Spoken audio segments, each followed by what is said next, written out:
Bismillahirrahmanirrahim. Assalamualaikum warahmatullahi wabarakatuh. Innal hamdalillah nahmaduhu wa nasta'inuhu wa nastaghfiruh wa na'udzu billahi minas sururi anfusina wa min sayyiati a'malina. May yahdihillahu fala mudhillalah wa may yudlilhu fala hadiyalah. Asyhadu an la ilaha illallah wahdahu la syarikalah wa asyhadu anna Muhammadan abduhu wa rasuluh la nabiyya ba'da. Allahumma salli wa sallim ala sayyidina Muhammad wa ala alihi wa sahbihi ajma'in, amma ba'd. Pertama-tama marilah kita panjatkan puja dan puji kita kehadirat Allah Subhanahu wa taala. Pada kesempatan pagi hari ini Allah masih memberikan berbagai macam nikmat kepada kita, baik nikmat iman, nikmat Islam, nikmat sehat walafiat, sehingga kita dapat hadir bersama di majelis ini dalam rangka thalabul ilmi.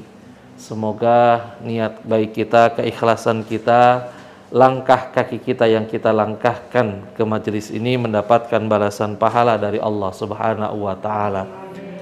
Salawat beriring salam semoga senantiasa tercurahkan kepada junjungan kita baginda Rasulullah Muhammad sallallahu alaihi wasallam serta sahabat, keluarga dan para pengikutnya yang senantiasa setia hingga akhir zaman nanti. Yang saya hormati ibu-ibu dan Pak Sobri yang hadir pada kesempatan pagi hari ini. Sudah berapa purnama kita nggak ketemu, Ibu? Sudah 2 tahun lebih ya.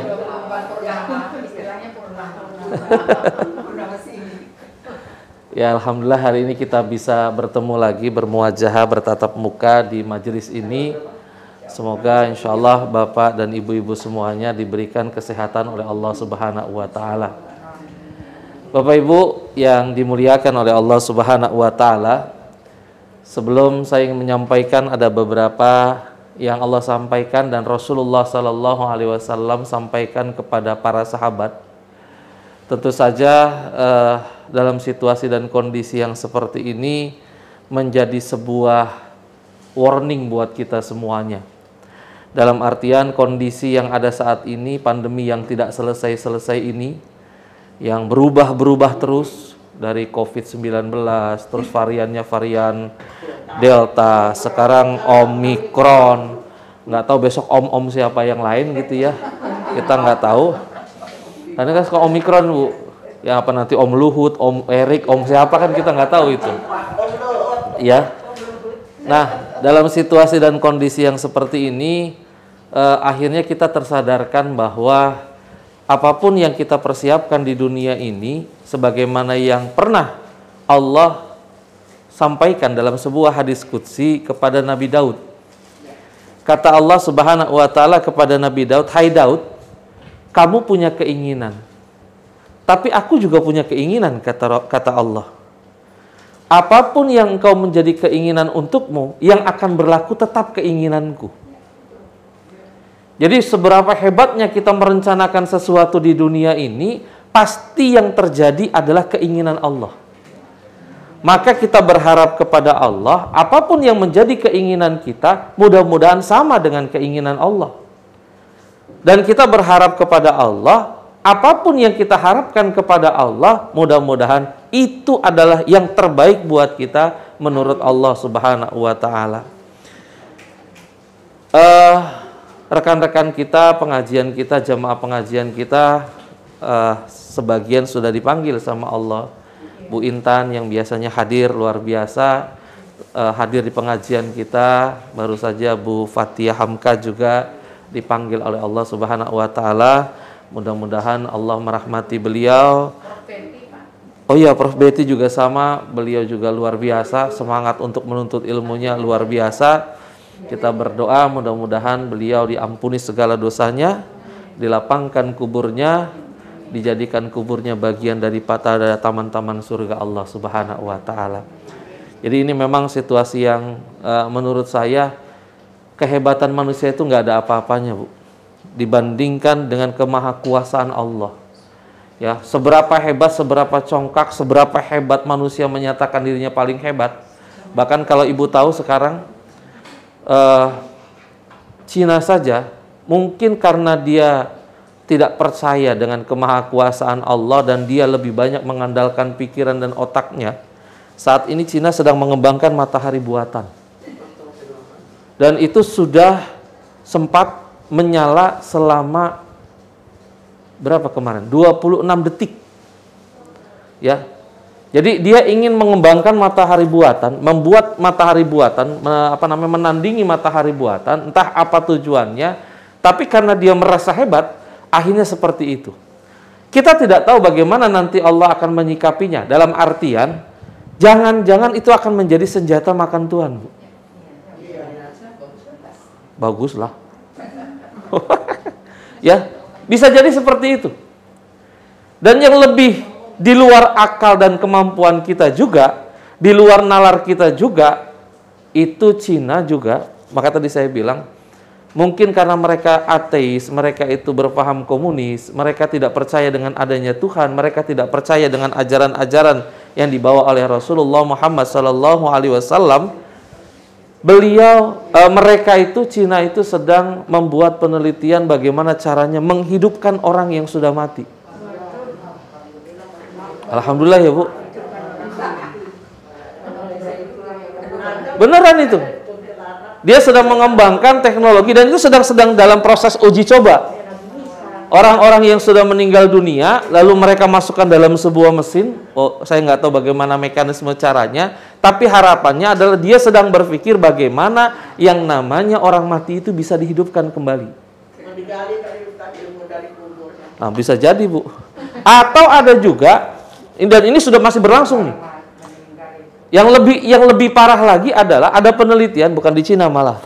Itu ada penelitian yang sekarang sedang meneliti partikel Tuhan, Bu. Partikel Tuhan sedang diteliti. Jadi dia pengen tahu tuh Tuhan itu kayak apa sih, partikelnya kayak apa. Ya. Itu kenapa seperti itu? Karena manusia terlalu mengandalkan akalnya daripada imannya. Kalau orang sudah mengandalkan akalnya daripada imannya, akhirnya dia berpikir lepas, berpikir bebas, dan berpikir bebas dan lepas itu tidak berada dalam frame yang memang sudah diatur sama Allah dan Rasulnya. Yang sudah diatur di dalam Al-Quran dan Sunnah. Kalau orang sudah tidak lagi berpikir kepada Al-Quran dan Sunnah, maka pikirannya bisa saja akan bertentangan dengan apa yang ada di dalam Al-Quran dan Sunnah. Dan sekarang ini sudah banyak terjadi. Orang yang berpikir, orang yang berpendapat yang tidak sesuai dengan Al-Quran dan Sunnah. Kenapa? Karena mereka tidak lagi dibatasi oleh frame, tidak lagi dibatasi oleh bingkai. Kalau orang Islam itu dibatasi oleh bingkai, Bu. Bingkainya itu adalah aturannya Al-Quran dan Sunnah. Kalau dia sudah keluar dari bingkainya, ini berarti kata Rasulullah, seperti yang Nabi pernah berkumpul dengan para sahabat, kan di Arab itu, di Mekah itu padang pasir, di Madinah juga padang pasir. Rasulullah menjelaskan kepada para sahabat dengan menggaris pasir. Beliau katakan, hadza, ini kata Rasulullah, hadza, ini adalah jalan Allah. Hadza sabilillah. Ini jalan Allah, dibuat garis lurus, Bu. Lalu dibuat lagi garis yang kanan kiri, yang bengkok-bengkok, ke kanan dan ke kiri. Kata Rasulullah, ini jalannya syaitan. Kalau kau ingin selamat, ikuti jalan yang lurus. Jangan ke kanan, jangan ke kiri. Adanya di tengah-tengah. Apa maksudnya di tengah-tengah? Itulah yang Rasulullah SAW sampaikan di dalam Aji Wada. Taraktu fimkum amroini ma intamasaktum bihima lan tadilu abada. Aku tinggalkan kepada kamu dua pedoman, dua pusaka, yang kalau kamu berpegang teguh kepada kedua-duanya, kamu tidak akan sesat selama-lamanya. Yaitu Al-Quran dan hadis atau Al-Quran dan sunnah Rasulullah SAW. Selama kita berpegang kepada Al-Quran dan sunnah Nabi, kita akan selamat, kita tidak akan sesat. Tapi kalau orang sudah keluar dari Al-Quran dan hadis, maka dia akan sesat selama-lamanya. Saya 2-3 minggu yang lalu ikut ngaji, Bu. Nah, ini saya lagi bingung nih. Ngaji, jadi dia bilang begini, mungkin Ibu pernah mendengar. Yang pertama pendapatnya adalah bahwa manusia pertama di dunia ini bukan Nabi Adam. Satu. Yang kedua, surga itu adanya di Yaman. Benar, Bu? Surga itu adanya di Yaman. Dan surga itu dia sifatnya tidak kekal dan tidak abadi. Kenapa tidak kekal dan tidak abadi? Dia berpendapat dan dia berpikir bahwa surga itu diciptakan sama Allah. Karena yang sesuatu yang diciptakan sama Allah itu disebut dengan makhluk. Makhluk itu tidak kekal katanya. Sehingga surga itu tidak kekal, neraka itu tidak kekal. Maka dia berpikir orang-orang kafir kah, orang-orang Islam kah yang masuk ke dalam neraka, nanti selesai dari neraka, itu akan balik lagi dengan kehidupan yang awal lagi, Bu. Itu yang ngomong dokter loh, Bu. Di mana ya? Mau tahu apa mau tahu banget, Bu?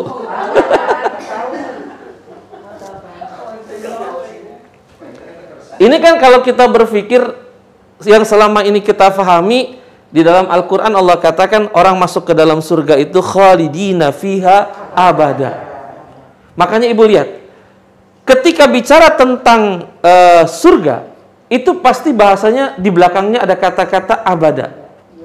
Kekal selama-lamanya. Kenapa? Orang kalau sudah masuk ke dalam surga, itu tidak akan keluar. Tapi kalau bicara tentang neraka, itu bisa jadi orang selesai dari neraka, dia akan masuk ke dalam surga, Bu.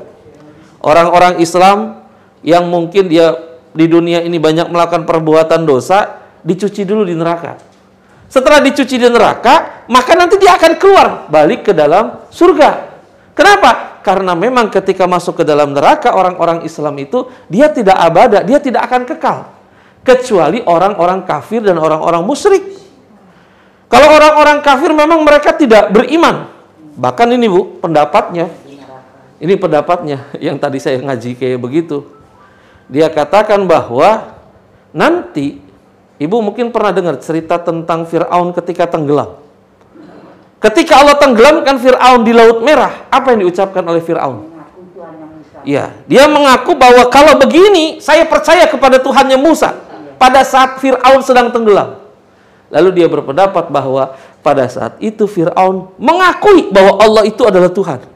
Maka bisa jadi nanti Fir'aun akan masuk ke dalam surga, Bu. Kenapa? Karena dianggap ada iman di situ. Nah, buat saya berpikir, nah ini benar apa enggak kayak begitu?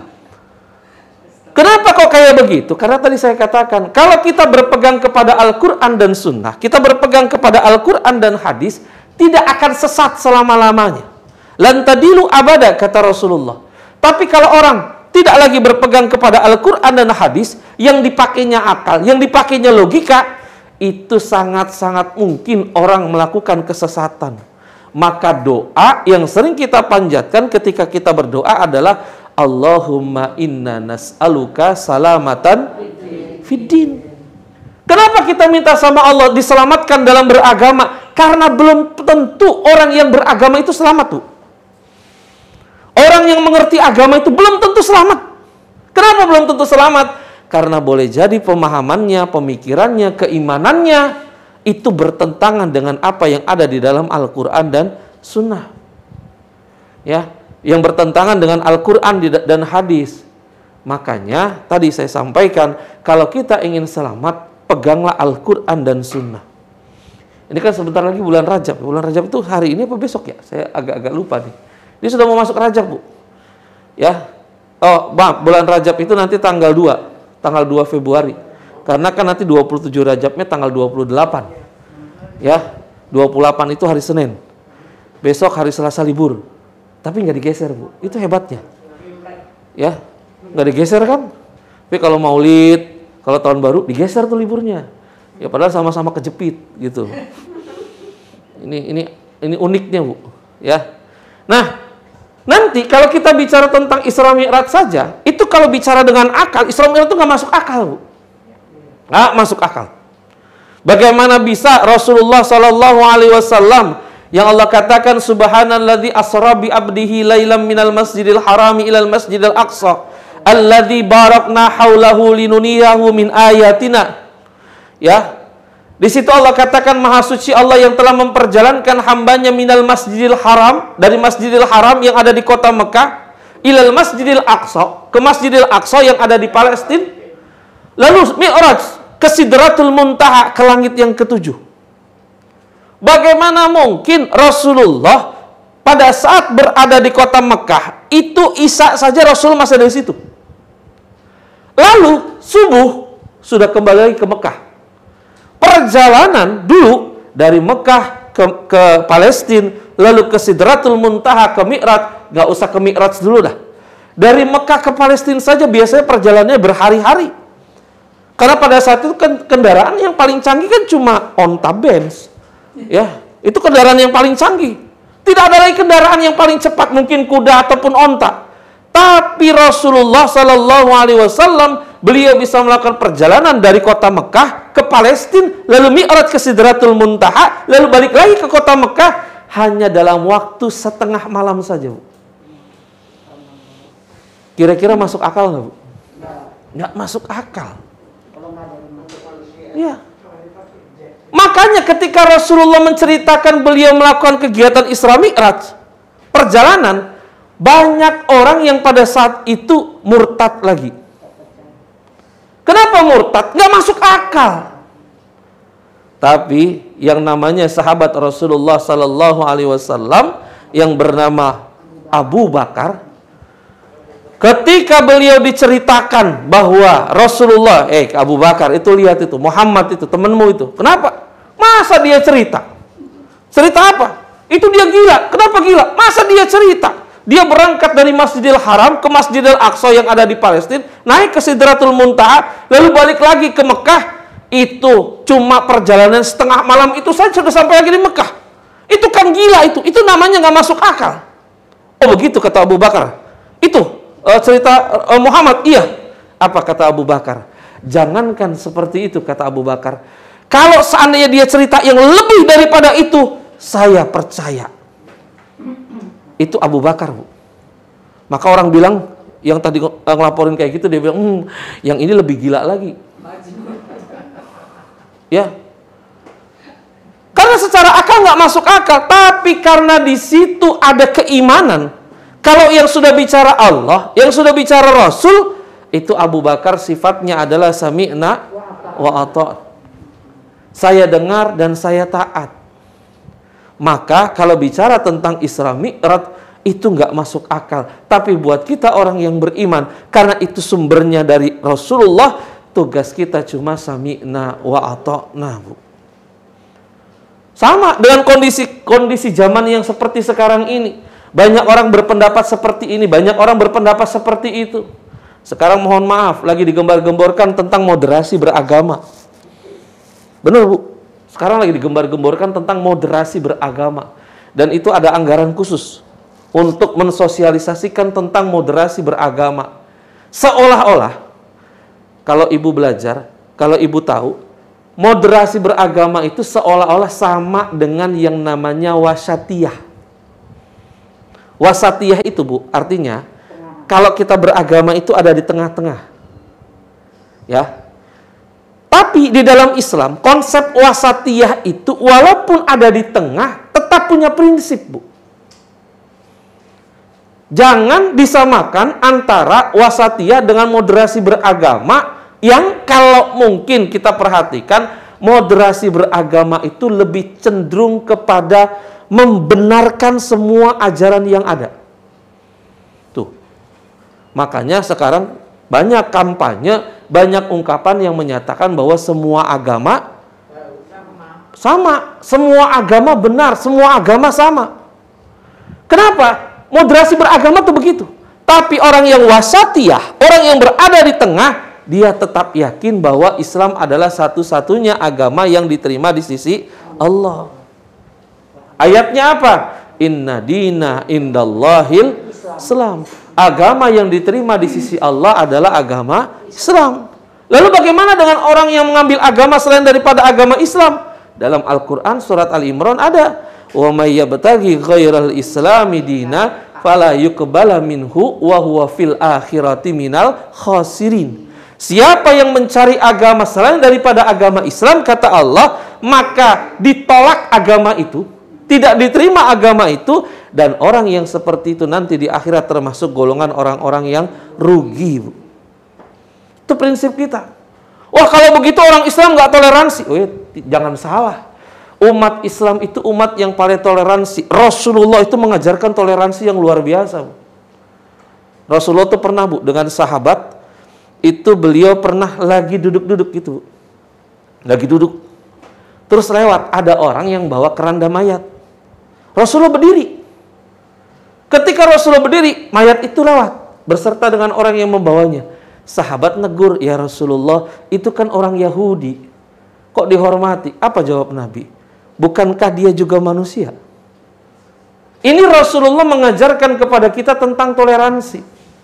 Bahkan ketika Rasulullah SAW beliau memotong seekor kambing, Rasulullah tanya sama istrinya, sudah kita bagikan tetangga-tetangga kita kambing yang tadi kita potong? Sudah ya Rasul.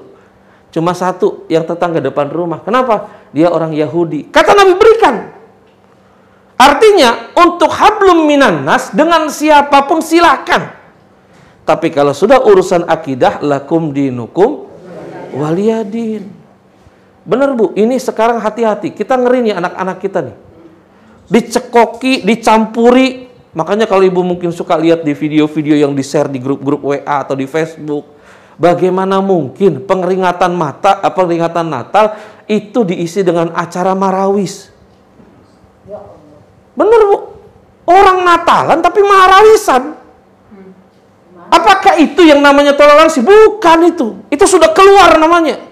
Orang toleransi itu kalau ada orang Natalan, jangan ganggu orang Natalan. Itu toleransi namanya. Lindungi, jaga mereka untuk tetap silakan mereka beribadah sesuai dengan agamanya masing-masing. Itu namanya toleransi. Bukan toleransi itu ikut-ikutan dalam acara agama mereka. Itu bukan toleransi. Maka itulah yang difatwakan dulu oleh Buya Hamka, Bu.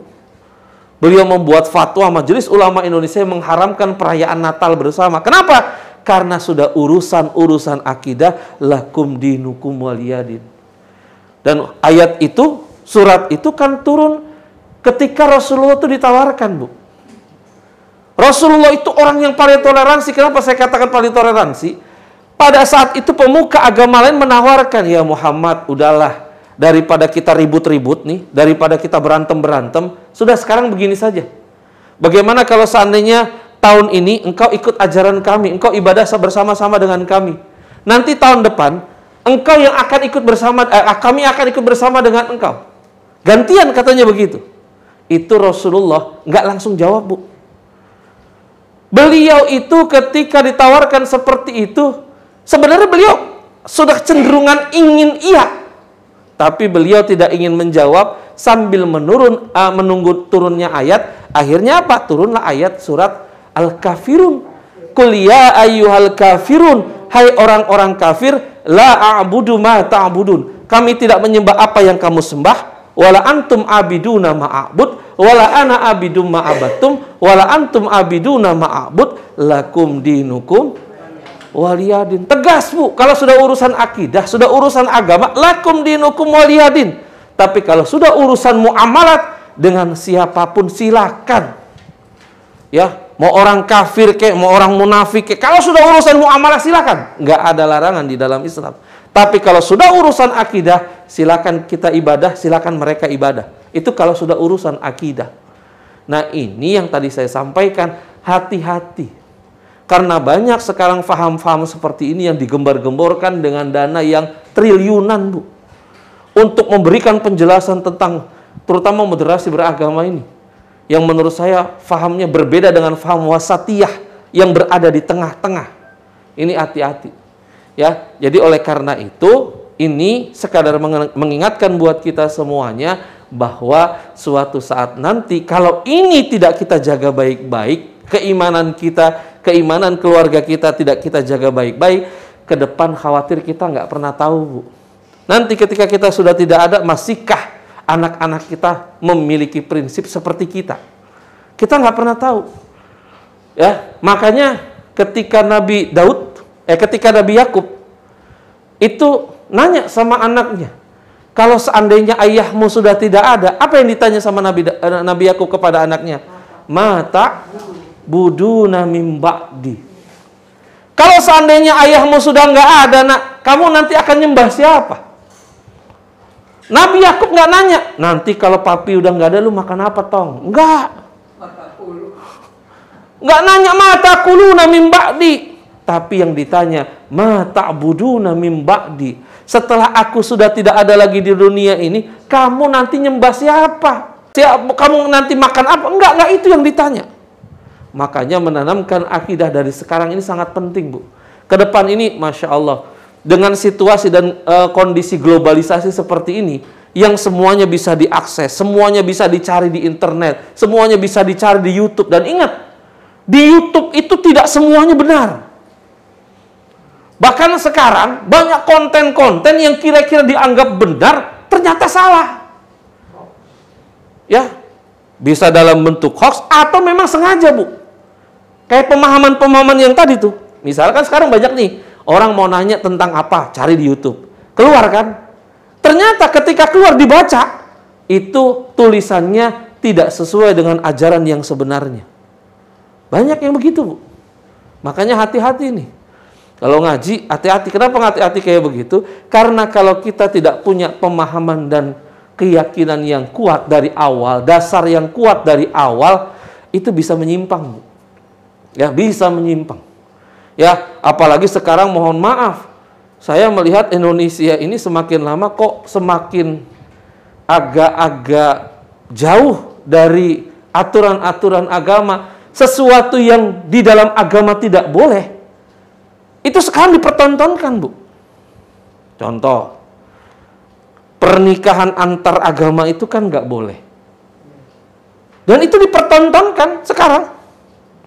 Ya, dipertontonkan, mengesankan bahwa sah-sah saja. Malah diangkat jadi menteri, kan begitu. Ya. Itu secara tidak langsung mengajarkan, Bu. Mengajarkan masyarakat, mengedukasi masyarakat bahwa seolah-olah itu boleh. Padahal di dalam ajaran Islam ada batas-batasnya.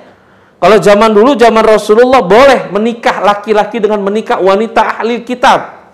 Tapi ahli kitab yang dulu, bukan yang sekarang. Yang dulu, kenapa yang dulu? Karena ahli kitab yang dulu, mereka masih memegang teguh ajaran agamanya. Kalau sekarang kan sudah banyak, sudah banyak amandemen. Isi kitabnya itu sudah banyak amandemen dari pemuka-pemuka agama mereka. Jadi boleh dibilang sudah tidak lagi murni ketimbang dulu waktu ahli kitab di zaman Rasulullah Sallallahu Alaihi Wasallam. Ya, makanya pengajian seperti ini kalau misalnya kita tidak ikuti, dari mana kita bisa mengerem kalau seandainya perbuatan kita, sikap kita itu tidak sesuai dengan ajaran Islam, itu susah ngeremnya kalau kita nggak ikut-ikut ngaji kayak begini, Bu. Ya, makanya ini menjadi tantangan kita nih, Bu. Tantangan ke depan bahwa suatu saat kita ini akan berhadapan dengan hal-hal yang seperti itu. Baik, Bapak-bapak dan Ibu-ibu yang dimuliakan oleh Allah Subhanahu wa taala. Hari ini saya ingin menyampaikan materi tentang ini. Ada beberapa pesan. Jadi Rasulullah Sallallahu Alaihi Wasallam itu beliau pernah berpesan kepada para sahabat. Ada pesan-pesan khusus secara pribadi yang disampaikan oleh Rasulullah kepada sahabat. Salah satunya adalah kepada Abu Dzar Al-Ghifari. Kita sering dengar tuh, Bu, Abu Dzar Al-Ghifari. Dan kalau kita baca dalam sejarah, Abu Dzar Al-Ghifari ini walaupun dekat dengan Rasul, sebagai sahabat Rasul, beliau tidak pernah menampuk sebuah jabatan, tidak pernah memegang sebuah jabatan. Apakah sebagai gubernur, apakah sebagai khalifah, enggak. Kenapa begitu? Abu Dzar itu pernah, Bu, minta jabatan sama Rasulullah. Ya Rasulullah, masa sih saya nggak dikasih amanah gitu, kata Abu Dzar Al-Ghifari. Kata Rasulullah, hai Abu Dzar, amanah itu berat. Ya, amanah itu berat. Sedangkan engkau, kata Rasulullah kepada Abu Dzar Al-Ghifari, engkau ini orang yang lemah. Ya, engkau orang yang lemah, sehingga Rasulullah tidak memberikan jabatan kepada orang-orang yang lemah. Karena kalau jabatan diberikan kepada orang-orang yang lemah, itu yang disampaikan sama Nabi, kalau seandainya satu urusan, satu jabatan tidak diserahkan kepada ahlinya, maka tunggulah kehancurannya. Tunggu kehancurannya. Kalau sudah jabatan itu diberikan kepada orang yang nggak ngerti, orang yang nggak ahli, dikasih sama dia, tunggu aja kehancurannya. Itu Rasulullah sudah berpesan 1500 tahun yang lalu. Nabi sudah mengingatkan. Dan ini berlaku bukan cuma zaman dulu saja, sampai sekarang. Ya, sampai sekarang. Apapun, mau organisasi kek, mau perusahaan kek, mau negara kek, kalau diserahkan kepada bukan ahlinya, tunggu kehancurannya. Yang ngomong siapa? Bukan saya, yang ngomong Rasulullah. Dan Abu Dzar Al-Ghifari, kenapa beliau tidak diberikan jabatan oleh Rasulullah? Karena Abu Dzar Al-Ghifari menurut Rasulullah adalah orang yang lemah. Sehingga Abu Dzar Al-Ghifari tidak diberikan jabatan karena khawatir kalau seandainya diberikan jabatan, Abu Dzar Al-Ghifari tidak bisa memberikan jabatan atau tidak bisa mengemban amanah dengan sebaik-baiknya.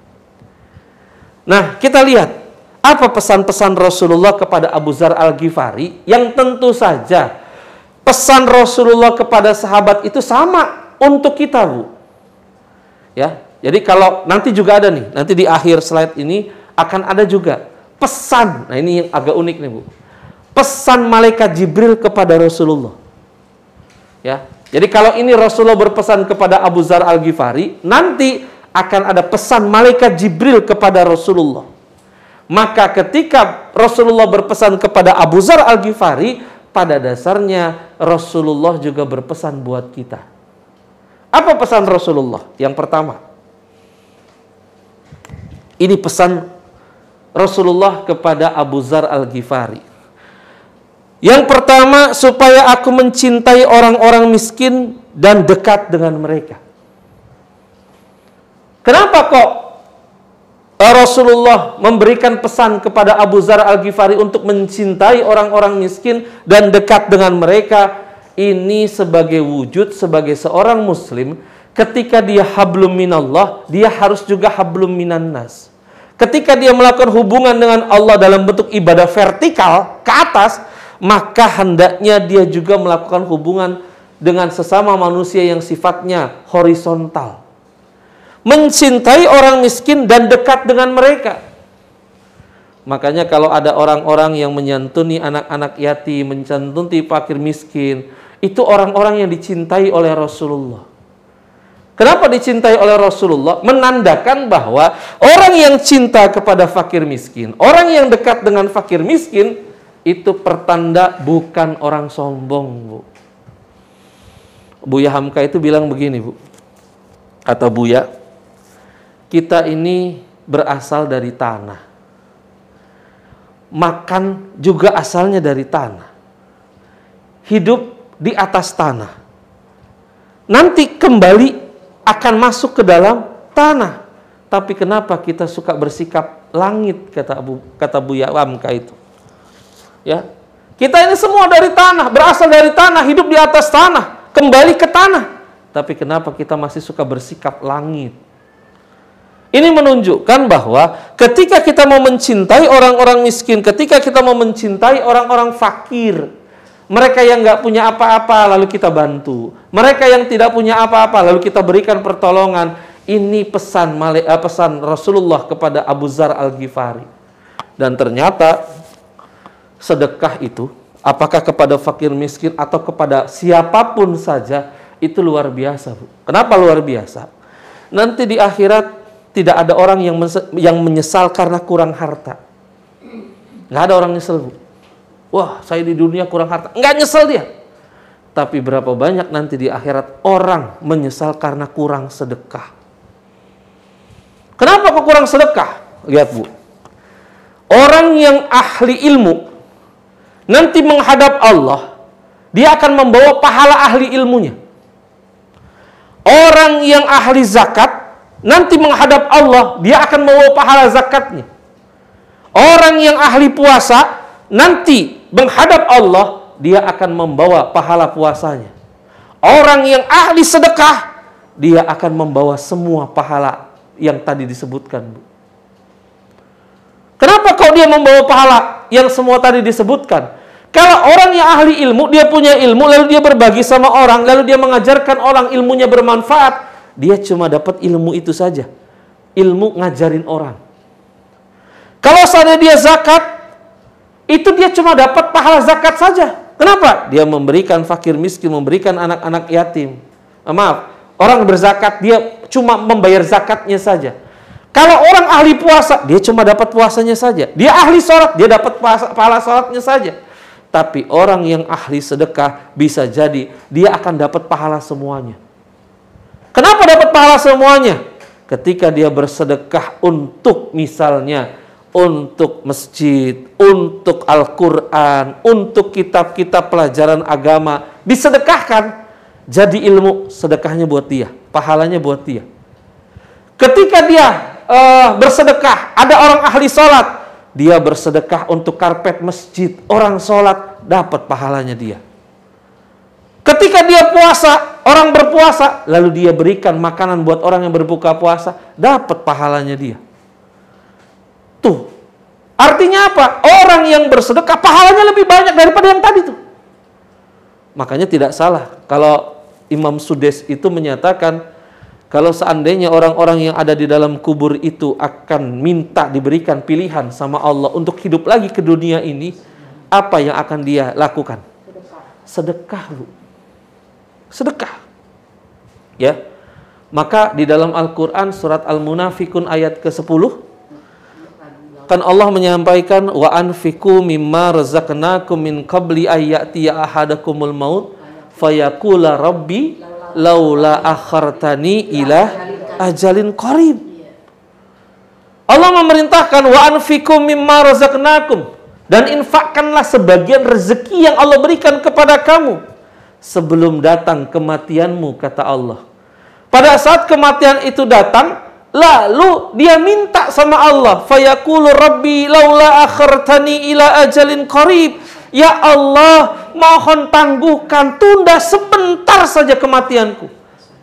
Kenapa dia minta ditunda? Fa'asodakoh, dia ingin sedekah. Dia nggak bilang, Bu, saya pengen sholat, saya pengen puasa, saya pengen baca Quran. Ya, dia nggak bilang begitu, tapi dia bilang apa? Fa'asodakoh, saya ingin sedekah. Dengan harapan ketika dia bersedekah, wa akum manu minas sholihin, mudah-mudahan dengan bersedekah itu kami atau aku termasuk golongan orang-orang yang soleh. Tuh. Ya. Makanya ini Abu Dzar Al-Ghifari mengingatkan kepada Rasulullah supaya mencintai orang miskin dan dekat dengan orang-orang miskin. Rasulullah itu pernah berdoa, Bu, kepada Allah. Ya Allah, jadikanlah hidupku dalam keadaan miskin, lalu hidup bersama dengan orang miskin, dan mati dalam keadaan miskin. Rasulullah pengen berdoa begitu. Ya. Apakah kita salah hidup berkecukupan? Enggak. Justru ketika hidup berkecukupan itu Allah berikan kesempatan kita untuk berbagi dengan orang lain. Yang penting ketika kita berkecukupan hidup kita, yang penting kita bisa berbagi dengan orang lain. Ibu pernah dengar cerita, ada orang kaya, ya, orang kaya itu karena dia takut ketika nanti meninggal dunia, dia pengen di kuburannya ditemenin sama orang. Beneran, Bu. Ini ceritanya begini. Jadi dia bilang sama keluarganya, sama anak-anaknya, saya ingin di kuburan saya paling tidak selama 40 hari ada yang nemenin saya. Ini bapaknya ngomong kayak begitu sama anak-anaknya. Ketika orang tuanya ngomong seperti itu kepada anak-anaknya, satu pun anak-anaknya nggak mau ada yang nemenin, Bu. Satu pun nggak ada yang mau. Akhirnya apa? Dibuat sayembara. Siapa yang mau menemani, kalau nanti dia meninggal dunia, silakan ambil setengah hartanya, ambil. Diberikan kepada orang yang mau nemenin selama 40 hari dalam kubur. Satu-satu nggak ada yang mau, Bu. Kalau ibu kira-kira mau nggak, Bu? Nungguin mau nggak, Bu, bareng-bareng di kuburan gitu? Ketika sudah mau sudah tidak ada lagi yang mau, tiba-tiba ada, Bu, yang datang.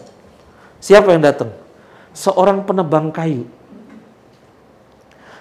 Dia tertarik. Kenapa tertarik? Ini orang kaya, duitnya banyak. Cuma timbang nungguin doang di kuburan bareng-bareng kan begitu. Ya, 40 hari mah sebentar. Akhirnya apa? Saya mau. Wah, alhamdulillah. Lalu ya pada saat yang ditunggu ternyata orang itu meninggal, Bu. Dan ketika meninggal itu masuk ke dalam kubur, dia nemenin di kuburan, Bu.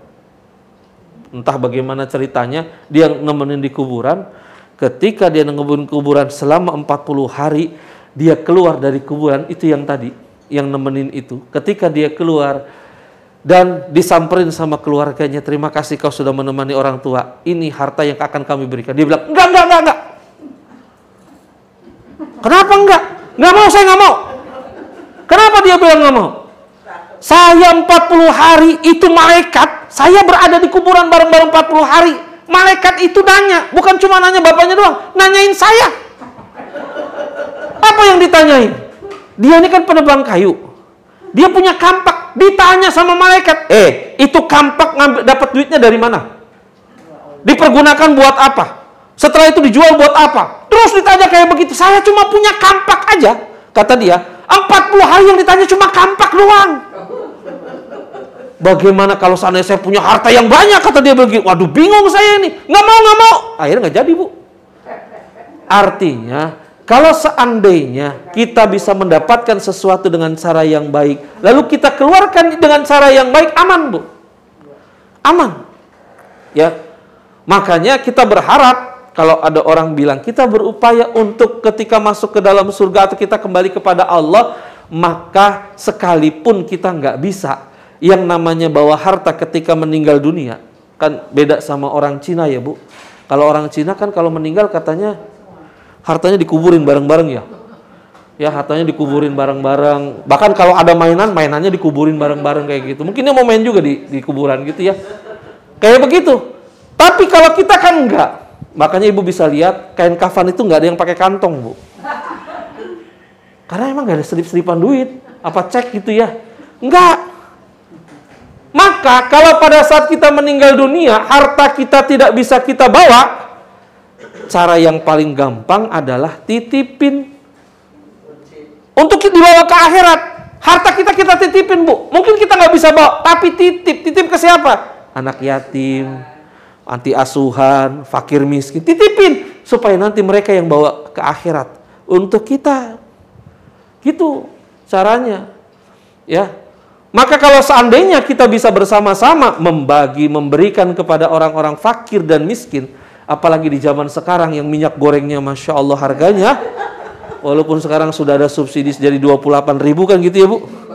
Ya, Bu ya? Jadi 28.000 kan minyak goreng sekarang kan? Hah? Oh, kalau di Indomaret sekarang udah 28.000 kan dapat subsidi, Bu. Sekarang ada minyak goreng subsidi. Saya tukang minyak soalnya, Bu.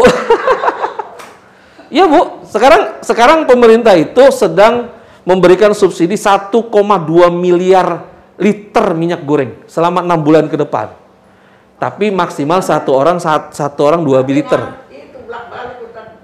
Iya, kalau mau beli banyak sulak balik.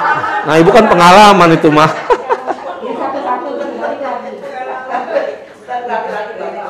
Atau nggak usah pengalaman, Ibu ajak tetangga bareng-bareng gitu.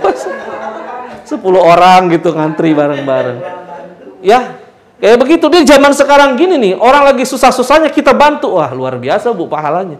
Luar biasa pahalanya. Ya, makanya ini pesan Rasulullah kepada Abu Dzar Al-Ghifari, cintai orang-orang miskin dan dekat dengan mereka. Ini yang pertama. Lalu yang kedua.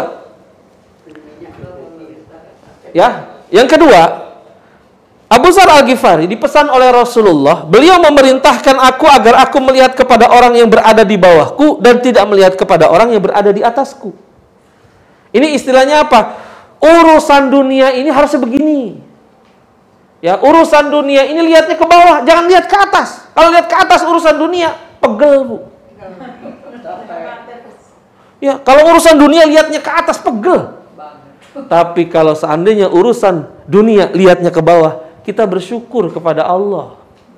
Kan sering saya bilang, kalau kita punya sesuatu, lihatnya ke bawah. Jangan lihat ke atas. Kalau lihat ke atas yang ada, ya Allah, itu bawaannya kita mikirin aja itu orang. Itu orang baru 2 minggu udah beli ganti mobil aja, korupsi kali ya. Kan begitu kita paling ngomongnya. Ya. Kita ngomongnya begitu, kenapa? Urusan dunia, lihatnya ke bawah. Kita punya mobil misalnya mereknya Toyota. Tetangga kita punya mobil mereknya Mercy. Nggak apa-apa. Lihatnya ke bawah, jangan lihat ke Mercy-nya, lihat ke bawah. Alhamdulillah, saya masih punya mobil. Lihat tuh tetangga sebelah cuma punya motor. Yang punya motor jangan lihat ke atas, lihat lagi ke bawah. Alhamdulillah, saya masih punya motor. Lihat tetangga sebelah cuma punya sepeda. Yang punya sepeda, alhamdulillah, saya masih punya sepeda. Lihat tuh tetangga sebelah, kemana-mana jalan kaki terus. Yang jalan kaki, alhamdulillah, masih bisa jalan. Lihat tetangga sebelah, bertahun-tahun di kursi roda aja. Yang berada di kursi roda, alhamdulillah, masih hidup. Lihat tuh tetangga sebelah kemarin mati, nggak balik lagi, kan gitu. Gitu, Bu. Jadi kalau untuk urusan dunia, lihatnya ke bawah, jangan lihat ke atas. Kalau lihat ke atas, itu timbulnya hasad, Bu. Timbulnya dengki, timbulnya iri hati kalau lihatnya ke atas. Tapi kalau urusan dunia kita lihatnya ke bawah, kita senantiasa bersyukur sama Allah. Ya, ini ibu saja hadir di sini nih. Ini luar biasa. Kenapa luar biasa? Banyak orang-orang yang mereka ingin hadir kayak begini, tapi nggak bisa, Bu. Bisa takut, bisa sedang dirawat di rumah sakit. Iya. Mereka ingin kumpul kayak begini, tapi nggak bisa.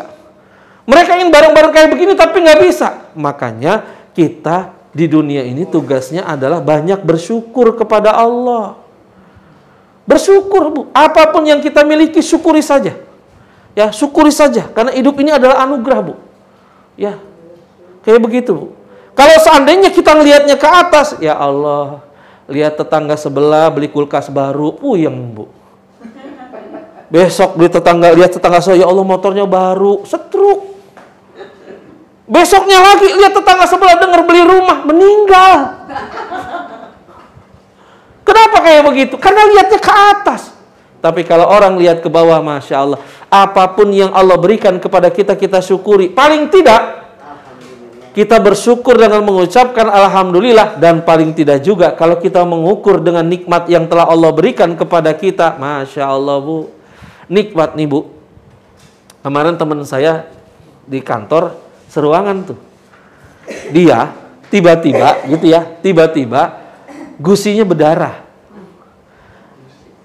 Terus dikasih es, nggak berhenti-berhenti itu darahnya. Akhirnya dia ke dokter. Untuk berhentiin darah kayak gitu ke dokter, bayarnya 600.000. Itu cuma berhentiin darah gitu doang, di gusi, bayarnya 600.000. Itu baru begitu tuh. Bagaimana dengan nikmat Allah yang lain? Allah ngasih kita untuk bisa jalan baik, itu berapa, Bu? Berapa banyak orang yang mohon maaf di rumah sakit belajar untuk jalan, dan ketika belajar berjalan di rumah sakit, itu pakai biaya, Bu. Tuh. Berapa banyak orang yang di rumah sakit untuk menghirup udara segar saja harus bayar. Maka kalau kita mau hitung-hitung nikmat Allah, Allah katakan wa in ta'uddu nikmatallahi la tuhsuha. Kalau seandainya engkau menghitung-hitung nikmatku, kata Allah, nggak bakal kamu sanggup menghitung nikmatku. Kenapa? Begitu banyaknya nikmat yang telah Allah berikan kepada kita. Cuma kadang-kadang kita suka salah, seolah-olah nikmat itu bentuknya piti. Iya. Kadang-kadang nikmat itu yang kita pikirin cuma apa? Kalau ada duitnya, kalau ada nominalnya, itu namanya nikmat. Selain itu bukan nikmat, salah. Kita bisa melihat saja itu nikmat, Bu. Luar biasa nikmat. Kenapa bisa nikmat yang luar biasa? Berapa banyak orang yang nggak bisa membuka matanya, Bu. Walaupun dia masih dalam keadaan hidup, tapi nggak bisa buka matanya. Bahkan ibu bernafas secara teratur, itu nikmat, Bu. Ya, ada orang yang nafasnya nggak teratur. Ya, kayak begitu. Jadi kalau bicara tentang nikmat Allah luar biasa, maka di sini Rasulullah mengingatkan kepada Abu Dzar Al-Ghifari bahwa untuk melihat kepada orang yang ada di bawah, jangan lihat ada orang yang ada di atas. Lihat yang ada di bawah. Dari seperti ini nanti timbul yang namanya sifat qanaah, Bu. Tahu qanaah apa, Bu? Merasa cukup. merasa cukup dengan apa yang Allah berikan. Allah kasih 1 juta, alhamdulillah. Allah kasih 10 miliar, alhamdulillah. Alhamdulillah gede bener, Bu. Iya. Gitu. Ya. Jadi jangan kita mengeluh. Ya, apalagi di tengah kesulitan dan lain sebagainya, lalu kita ngeluh dengan Allah. Nggak usah ngeluh. Allah itu Maha Pemurah. Kenapa Maha Pemurah? Banyak yang kita tidak minta, Allah kasih, Bu. Banyak yang Allah minta, tapi yang kita nggak minta, Allah kasih. Nggak perlu diminta, dikasih sama Allah. Ya, itu Allah luar biasa. Allah Maha Penyayang, Allah Pengasih, Allah Pemurah. Kenapa? Karena hal-hal yang seperti itu, kalau seandainya kita syukuri janji Allah, la in syakartum la azidannakum wa la in kafartum inna adzabi lasyadid. Kalau seandainya engkau mensyukuri nikmatku, kata Allah, nih saya akan aku tambah nikmatku itu. Tapi kalau engkau kufur, engkau ingkari, inna adzabi lasyadid. Sesungguhnya azabku amat pedih.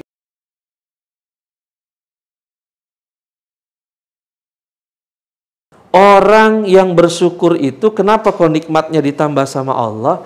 Karena orang yang bersyukur itu, ini otaknya, itu lebih terbuka ketimbang orang yang nggak bersyukur, Bu. Sehingga ketika otaknya terbuka, dia masih banyak bisa mikir dan berbuat, serta dia akan berpikir, saya selanjutnya kerja apa nih? Saya selanjutnya melakukan apa nih? Kenapa? Karena otaknya terbuka.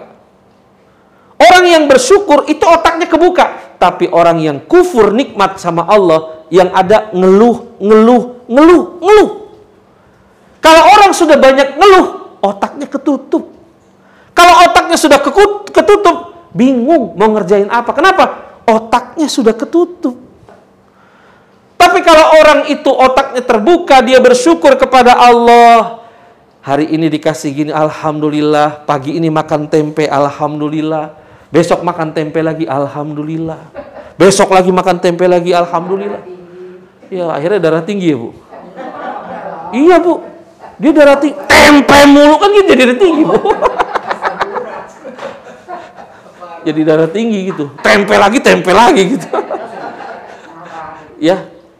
Jadi kalau kita banyak bersyukur kepada apa yang diberikan Allah kepada kita, insya Allah Allah tambah. Kenapa Allah tambah? Dengan banyak bersyukur. Tadi saya sampaikan, kita berpikirnya lebih jernih. Kita berpikirnya lebih terbuka.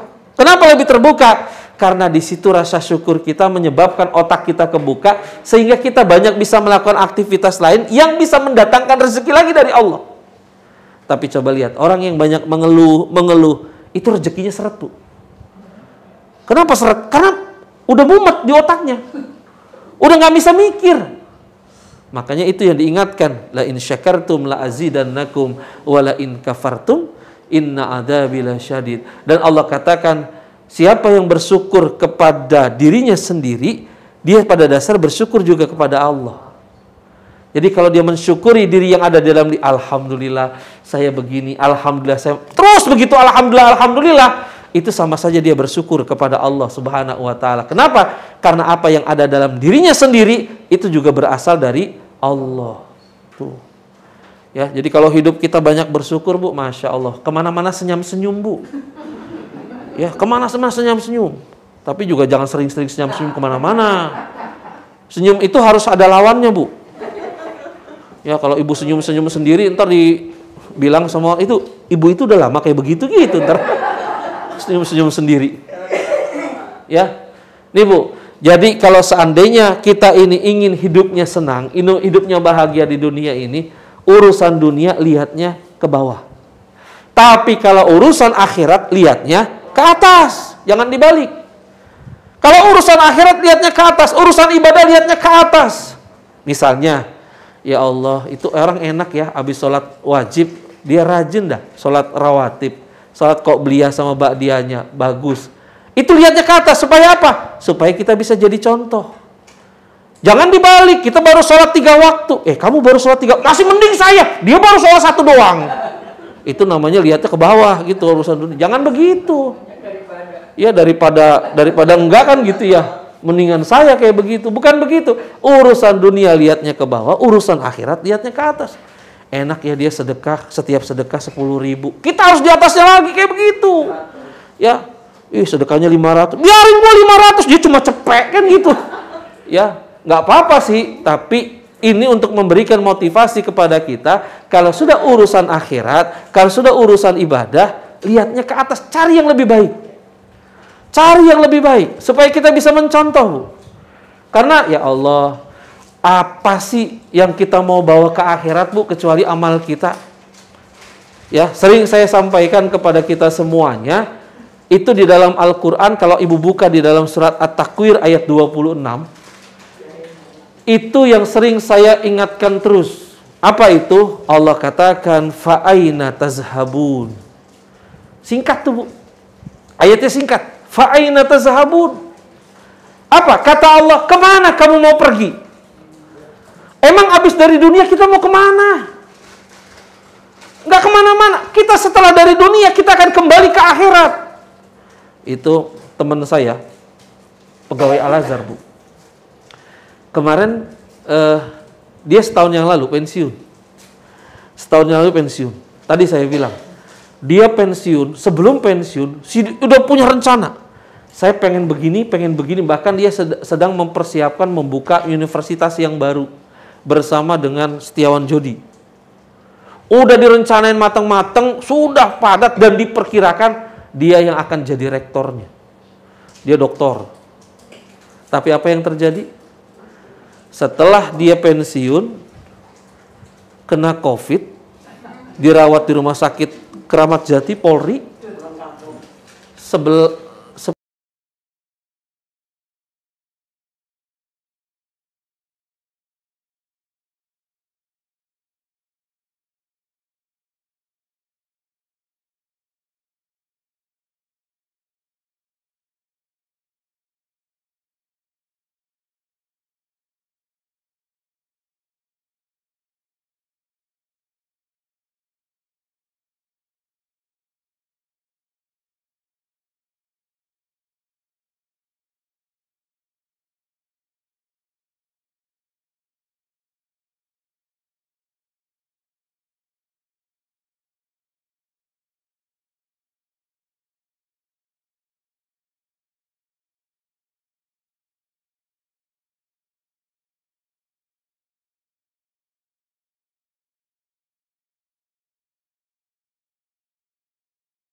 Apa yang menurut kita nggak mungkin, sama Allah mungkin. Apa yang menurut kita itu nggak masuk akal, sama Allah masuk akal, Bu.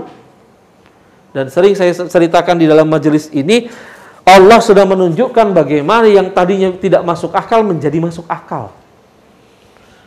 Nabi Musa ketika dikejar-kejar oleh Fir'aun, kira-kira kalau secara akal, apa mungkin itu laut terbelah?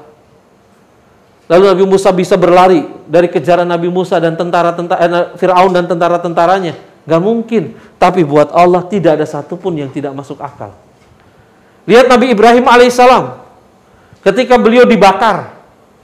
Ketika dibakar, akal kita bilang kebakar, habis, hangus tuh yang namanya Nabi Ibrahim. Tapi buat Allah tidak ada satupun yang tidak mungkin.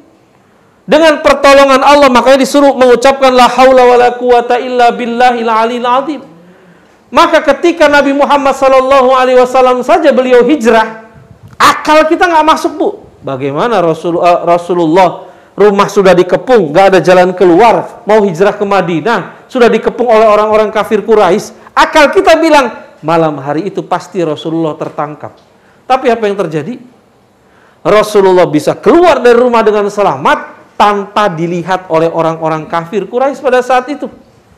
Ya, la haula wala quwata illa billah. Maka kalau seandainya kita punya masalah hidup terutama, Bu, apapun masalah kita, banyak-banyak ucapin ini, Bu. Ini akan menimbulkan ketenangan, minimal ketenangan di dalam hati kita, bahwa kita yakin akan ada pertolongan dari Allah Subhanahu wa ta'ala. Kalau sudah punya keyakinan seperti ini, ada keyakinan bahwa akan ada pertolongan dari Allah Subhanahu wa ta'ala, hidup ini menjadi tenang. Tapi kalau orang tidak yakin dengan pertolongan Allah, ujung-ujungnya gelisah. Makanya berapa banyak orang di dunia ini ujung-ujungnya gelisah. Akhirnya kalau sudah gelisah, kenanya lambung, Bu. Gitu kan? Kan itu berkaitan erat.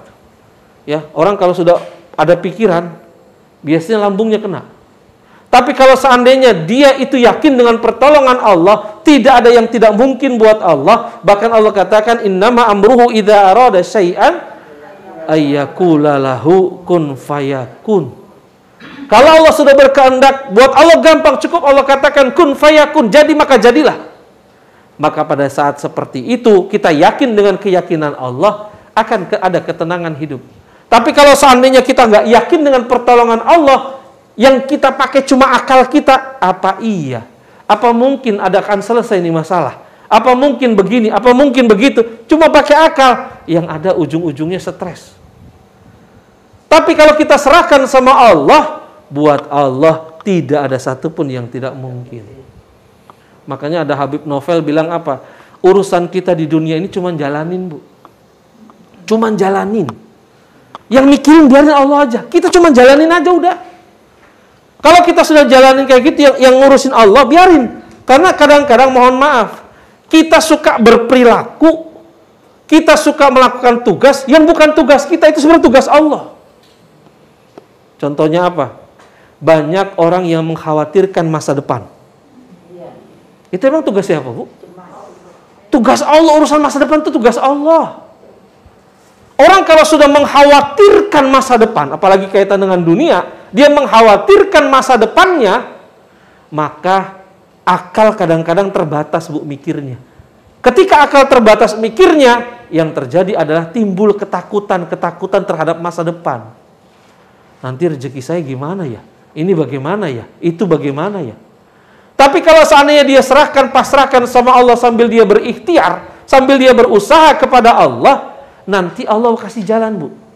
Apalagi ada rezeki-rezeki yang tanpa ibadah, dalam artian tanpa ikhtiar khusus, tanpa usaha khusus, itu Allah bisa kasih.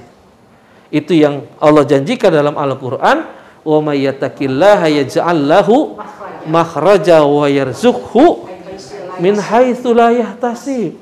Siapa yang bertakwa kepada Allah, maka Allah akan berikan jalan keluar terhadap urusan mereka. Kita punya masalah, jalan keluarnya apa? Siapa yang bertakwa kepada Allah, dikasih jalan keluar sama Allah. Di samping dikasih jalan keluar sama Allah, Allah janjikan wa yarzuqhu min haitsu la yahtasib. Allah akan berikan rezeki dari jalan yang tidak disangka-sangka. Lihat tuh. Siapa sangka di depan kita ada ketan. Di rumah nggak bikin, Bu. Ibu pernah dengar kan cerita Imam Syafi'i dengan Maliki, Imam Maliki, Bu, dengan gurunya. Ya, itu cerita Imam Syafi'i dengan Imam Maliki dengan gurunya. Jadi Imam Maliki itu sedang memberikan penjelasan tentang rezeki dan tentang takdir. Kata Imam Maliki, rezeki itu ibarat burung yang berangkat pagi, lalu pulang sore, ke sarangnya sudah bawa rezeki. Kalau menurut Imam Maliki, rezeki kita itu sudah ditakar sama Allah. Kalau memang rezeki itu dari Allah dan buat kita, nggak bakal kemana-mana. Iya, nggak bakal ketukar. Tapi Imam Syafi'i agak beda, Bu, dengan gurunya. Imam Syafi'i bilang, nggak bisa begitu, guru. Biar bagaimanapun ketika kita mau rezeki, tetap rezeki itu harus dikejar, harus dicari. Tapi Imam Maliki, mungkin karena imannya sudah kuat sama Allah, keyakinannya sudah kuat sama Allah, dia bilang apa? Tanpa dikejar pun, kalau memang itu rezeki buat kita, nggak bakal kemana. Itu akhirnya Imam Syafi'i sama Imam Maliki debat kayak begitu, guru dan murid, nggak selesai, Bu. Sampai suatu hari Imam Syafi'i keluar dari pondok tempat ngajar itu, Imam Maliki keluar aja, Bu, jalan. Ketika keluar jalan, lalu Imam Syafi'i melewati melewati kebun anggur. Lalu pada saat dilewati kebun anggur, Imam Syafi'i diminta tolong untuk metikin anggur. Ketika sudah selesai metik anggur, selesai kayak begitu, Imam Syafi'i dikasih, Bu. Dikasih anggur. Seneng tuh Imam Syafi'i. Senengnya apa? Dia punya bahan debat sama gurunya. Itu dibawa anggur yang cukup banyak, dikasih sama pemilik kebunnya, bawa ke pondoknya, balik lagi. Lalu ketemu sama Imam Maliki yang lagi duduk, Bu. Santai aja, ngipas-ngipas kayak gitu. Diucapin Assalamualaikum, Waalaikumsalam. Kata Imam Syafi'i, guru, kenapa? Ini yang kemarin saya bilang sama guru. Saya sampaikan bahwa kita itu rezeki, kalau tidak kita cari, kalau tidak kita jemput, nggak mungkin kita bisa dapatkan rezeki itu. Buktinya saya hari ini, saya keluar pondok sengaja, lalu saya jalan-jalan, ternyata ada yang sedang metik anggur di kebun dan saya dimintakan tolong. Selesai dimintakan tolong, saya dapat anggur tuh, lihat tuh, anggurnya ditaruh di depan Imam Maliki. Ini artinya apa? Kita harus usaha baru akan dapat rezeki. Apa kata Imam Maliki? Senyum-senyum Imam Maliki sambil kipas-kipas. Hei, Syafi'i, kata Imam Maliki. Ya, kata Imam Maliki, Syafi'i, saya seharian ini nggak kemana-mana, saya cuma di pondok doang ini. Ini udara lagi panas. Tadi sebelum kamu datang, kata Imam Maliki, saya kipas-kipas. Sambil saya kipas-kipas, saya mikir, enak kali ini makan anggur. Datang anggur, katanya gitu. Akhirnya ketawa tuh dua-duanya, Bu. Imam Syafi'i sama Imam Maliki dua-duanya ketawa. Enak nih anggur. Bener dapat anggur dia. Dia makan tuh anggur, baru dicerita kayak begitu. Artinya, rezeki itu begitu, Bu. Dan kadang-kadang mohon maaf, ada orang yang memang rezekinya sudah Allah takar, dia menghindar pun tetap dapat rezekinya, Bu. Ibu pernah dengar cerita? Ada orang yang saking dikejar-kejar rezeki, puyeng dia, Bu. Bener, puyeng. Sampai akhirnya dia bilang apa? Saya capek nih, nyari dunia, nyari rezeki. Gimana caranya supaya nggak dikejar-kejar rezeki? Dia berpikir, saya harus ditahan, saya harus dipenjara supaya nggak dikejar-kejar rezeki, gitu. Akhirnya apa yang dia lakukan, Bu? Yang dia lakukan, dia sholat Jumat deket sultan pada saat itu, penguasa pada saat itu. Ketika dia selesai sholat kayak begitu, itu karena dia pengen dipenjara, nggak mau udah urusan sama rezeki lagi. Akhirnya apa? Di dekat sultan kayak begitu, selesai sholat Jumat, itu topinya sultan, bukan dicolong, Bu, dikeplak sama dia. Ketika dikeplak sama dia, sama tahanan-tahanan itu, pengawal-pengawal, ditahan dia. Ketika ditahan kayak begitu, itu sultan yang ngelihat topinya itu dikeplak jatuh kayak begitu. Apa yang terjadi? Sultannya bilang malah terima kasih sama yang ngeplak, Bu. Akhirnya dia bilang apa? Bukan malah ditahan, dia bilang terima kasih. Kenapa? Itu ada hewan yang bahaya yang ada di kepalanya. Pas dikeplak kayak begitu, ada hewan, ada binatang yang bahaya di kepalanya. Pas dikeplak itu hewannya jatuh, sehingga itu sultannya selamat. Gara-gara kayak begitu, akhirnya dia dikasih lagi duit sama sultannya. Padahalnya tadi dia mau menghindari rezeki, Bu. Artinya rezeki itu kalau emang udah jatahnya nggak bakal kemana, nggak bakal kemana. Dan rezeki kita tadi, rezeki kita nggak bakal ketukar sama orang, rezeki kita nggak bakal diambil sama orang. Ya, orang kadang-kadang mohon maaf, Bu. Kadang-kadang rezeki udah di depan mata aja hilang, Bu. Udah di depan mata nih, kita punya bisnis, ada kebayang nih, ada model nih, nggak jadi. Udah di depan mata, emang bukan rezekinya mau diapain? Ya, jadi kalau sudah urusan rezeki udah serahkan sama Allah. Ya, kalau sudah urusan rezeki itu udah urusan Allah, bukan urusan kita. Tinggal usaha aja yang kita lakukan di dunia ini. Imam Syafi'i, beliau punya pendapat begitu. Imam Maliki pendapatnya lebih tinggi lagi. Karena menurut beliau, karena memang rezeki itu sudah ditakar, menurut beliau dan keimanan beliau, tanpa usaha pun Allah bisa kasih rezeki, Bu. Dua-duanya betul. Ibu juga pernah dengar kan cerita Maryam kan? Maryam itu anaknya dari Imron, kan gitu. Maryam itu anaknya Imron. Imron itu punya istri. Sudah lama nggak punya anak, Bu. Ketika sudah lama nggak punya anak, dia punya nazar. Nazarnya adalah kalau anak saya ini nanti lahir, dia punya anak, maka akan diberikan kepada Zakaria, Bu. Kepada Nabi Zakaria untuk istilahnya dipondokin Nabi Zakaria. Dia berpikir anaknya laki. Ya, dia berpikir anaknya laki-laki supaya diberikan kepada Nabi Zakaria. Karena zaman dulu belum ada USG 4 dimensi. Akhirnya ternyata yang lahir perempuan. Namanya Maryam. Ketika lahir Maryam anaknya perempuan, karena sudah terlanjur nazar, akhirnya diserahkan tuh. Ketika sudah mulai agak dewasa, Maryam itu diserahkan kepada Zakaria untuk dididik. Karena dia perempuan, dibuatkanlah tempat khusus. Yang namanya mihrab itu diberikan tempat khusus. Tempat khusus itu yang bisa masuk cuma Zakaria, yang lain nggak boleh masuk karena dia perempuan. Ya, tapi apa yang terjadi? Ketika Nabi Zakaria masuk ke tempat Maryam, setiap dia masuk banyak buah-buahan di situ. Padahal nggak ada satu orang pun yang bisa masuk.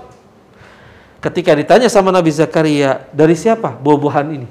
Dia katakan, hadza min fadlillah, ini dari Allah. Bayangin, Bu, Maryam yang nanti akan jadi cikal bakalnya ibunya Nabi Isa alaihissalam, nggak kemana-mana, rezekinya datang. Nggak kemana-mana itu.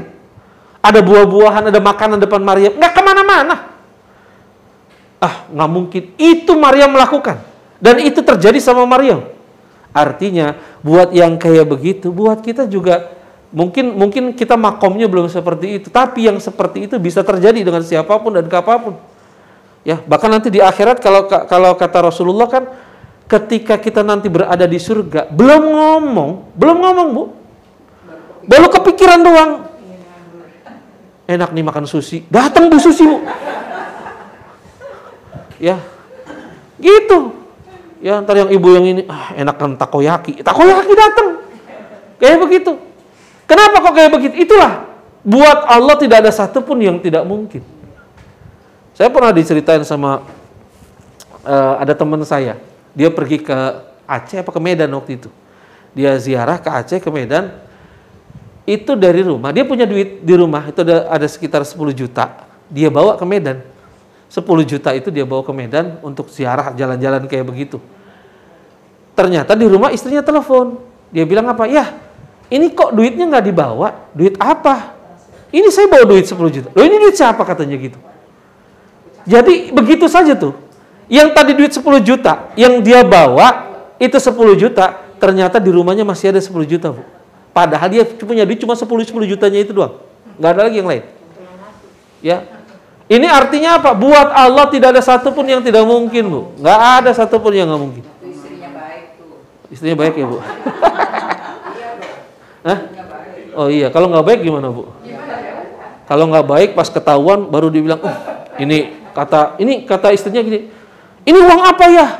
Ini uang sial. Kok uang sial? Iya, sialan kelihatan ketahuan gitu. Tadi jadi umpetin jadi ketahuan, jadi uang sial, Bu. Ya, kayak begitu. Dan yang tadi saya katakan, hal-hal yang seperti itu bukan sesuatu yang di luar nalar. Buat Allah tidak ada satupun yang tidak mungkin. Banyak kejadian gitu, apalagi ulama-ulama dulu. Orang-orang dulu, ulama-ulama dulu, itu kayak begitu. Di Banten masih ada, Bu, yang begitu-gitu, Bu. Banyak yang begitu. Saya pernah datang ke beliau, itu cerita orang-orang dulu, bagaimana beliau itu, kalau seandainya dulu ketika punya, masih ada istrinya, istri sudah meninggal. Istrinya itu seorang cucu dari seorang kiai besar di Cirebon, lalu menikah sama dia. Orang ini, kiai ini lulusan S2 UGM, tapi dia memilih jalan hidupnya kayak begitu. Memilih jalan hidupnya dengan spiritual yang luar biasa, dengan kehidupan yang sangat sederhana. Dia tidak mau neko-neko kayak begitu, sampai istrinya nggak kuat, Bu, dengan gaya hidup kayak begitu. Akhirnya apa? Dia bilang sama suaminya, karena mungkin biasa di bapaknya berkecukupan kayak begitu, dia bilang, saya kayaknya nggak kuat hidup sama kamu kayak begini. Kata suaminya, kalau kamu mau akhirat, hidup dengan saya. Tapi kalau kau ingin dunia, boleh kau balik lagi ke orang tuamu. Akhirnya apa? Itu balik lagi ke orang tuanya, Bu. Dibawa pakaiannya, dimasukkan ke dalam koper, lalu pamit pulang ke rumah orang tuanya. Sampai di rumah orang tuanya nanya, kok pulang? Iya, saya nggak kuat hidup dengan dia, dengan gaya kayak gitu. Sangat-sangat sederhana. Karena sudah diberikan penjelasan kayak begitu, kata bapaknya, sudah, sana masuk ke kamar. Masuk ke kamar, Bu. Kamar, kopernya dibawa, dibuka di kamar, mau ditaruh tuh baju-bajunya ke dalam lemari. Pas dibuka, apa yang dibuka? Emas, Bu. Di kopernya itu isinya emas. Baju yang tadi dia bawa, itu jadi emas semua. Akhirnya apa? Di situ dia istighfar, lalu bilang sama bapaknya, balik lagi, Bu, ke suaminya. Itu mungkin di luar nalar kita, tapi buat Allah tidak ada satupun yang tidak mungkin. Hah? Yang jelas nggak dikasih ke saya, Bu, itu yang jelas. Saya nggak dapat jatah. Dan itu banyak kejadian-kejadian kayak begitu, yang di luar nalar kemampuan kita. Kenapa bisa kayak begitu? Ya Allah mungkin memberikan karomah kepada orang-orang tertentu. Ya, kepada orang-orang tertentu dikasih karomah sama Allah. Selama jalannya lurus, selama benar, tidak menyimpang dari Al-Quran dan Sunnah. Buat Allah itu sangat mudah, sangat gampang, Bu, ngasih-ngasih hal yang kayak begitu. Ya, ini juga makanya kalau kita punya masalah, kita punya problem dalam kehidupan kita di dunia ini, sering-sering ucapkan la haula wala quwata illa billahil alim. Karena buat Allah pertolongan Allah itu sangat dekat gitu ya, kayak gitu. Ini yang keempat. Yang kelima, aku diperintahkan untuk mengatakan kebenaran meskipun pahit. Ini pesan Rasulullah kepada Abu Dzar Al-Ghifari. Qulil haqqa walau kana murran. Sampaikan yang hak walaupun pahit. Sampaikan yang benar walaupun beresiko. Ulama-ulama dulu, mereka itu menyampaikan sesuatu yang hak di depan penguasa biasa saja. Mereka tidak pernah takut dengan apapun. Bahkan banyak ulama-ulama yang menyampaikan yang hak harus ditangkap, harus mati di tali gantungan. Bahkan kalau ibu tahu yang namanya Imam Bukhari itu kan orang Rusia, Bu. Dari daerah Bukhara. Ya, Imam Bukhari itu orang Rusia itu, bukan orang Arab. Ya, beliau itu pernah oleh raja pada saat itu diminta oleh raja untuk mengajarkan anaknya di istana. Sama Imam Bukhari ditolak. Kenapa ditolak? Saya untuk mencari ilmu saja, hadis, itu harus kemana-mana. Nyari ini, mencari hadis ini, kemana-kemana. Ini anaknya mau ngajar, dia disuruh ke sana. Kata dia, kalau mau anaknya ke sini. Gitu Imam Bukhari. Nah, kayak begitu, itu penguasa itu, sultan itu tersinggung, Bu. Sampai akhirnya Imam Bukhari dikejar-kejar untuk ditangkap. Dan itu dalam kisahnya dikatakan akhirnya Imam Bukhari itu nggak ketangkap cuma karena sudah terlanjur terdesak. Akhirnya Imam Bukhari minta sama Allah, ya Allah, kalau seandainya hidup itu baik untukku, maka panjangkan umurku. Tapi kalau seandainya kematian itu baik untukku, maka matikanlah aku. Dan akhirnya malam itu Imam Bukhari meninggal. Ya, itu artinya apa? Imam Bukhari menyampaikan sesuatu yang benar. Qulil haqqa walau kana murran. Sampaikan yang hak walaupun pahit. Nah, menyampaikan sesuatu yang benar itu, menyampaikan sesuatu yang memang berasal dari Al-Quran, yang bahasa kita itu nahi mungkar, apalagi beramar ma'ruf dan nahi mungkar itu resikonya banyak. Kenapa kok orang lebih banyak beramar ma'ruf? Karena nggak beresiko. Misalnya nih, amar ma'ruf. Salat yuk, biasa. Puasa yuk, biasa. Ya, haji yuk, biasa. Zakat yuk, biasa. Tapi jangan korupsi. Oh. Itu ibu bisa dikejar-kejar itu. Bisa dihilangkan itu. Ya, jangan begini, jangan begini. Padahal memang kan di dalam hadis juga dikatakan afdhalul jihad kalimatul haq inda sultanin jair. Sebaik-baiknya jihad kata Rasulullah adalah menyampaikan yang hak, menyampaikan yang benar di depan penguasa yang zalim, Bu. Cuma sayangnya sekarang banyak ulama-ulamanya malah merapat ke penguasa. Dan ini diingatkan juga sama Rasulullah. Ulama yang merapat ke penguasa, hati-hati, dia pencuri kata Rasulullah. Ini Rasul yang ngomong, Bu. Kenapa pencuri? Akhirnya jadi stempel penguasa. Padahal salah, tapi karena dibemper sama ulama, jadi stempel itu. Seolah-olah benar. Nah, ini hati-hati. Kita harus wasatiyah, yang benar sampaikan yang benar, yang salah sampaikan yang salah. Yang salah jangan dibenar-benarkan. Ini diingatkan oleh Rasulullah kepada Abu Dzar Al-Ghifari, sampaikan yang benar, sampaikan yang hak, walaupun terasa pahit, walaupun beresiko. Imam Syafi'i juga begitu. Banyak ulama-ulama salaf, ulama-ulama terdahulu yang mereka itu harus berhadapan dengan para penguasa untuk mengingatkan penguasa. Ya, dengan resiko apapun mereka hadapi. Kenapa? Karena memang ini tugasnya seorang ulama. Ulama itu tugasnya adalah membimbing umatnya, menyampaikan kebenaran, menyampaikan juga sesuatu yang dianggap salah harus dibenarkan.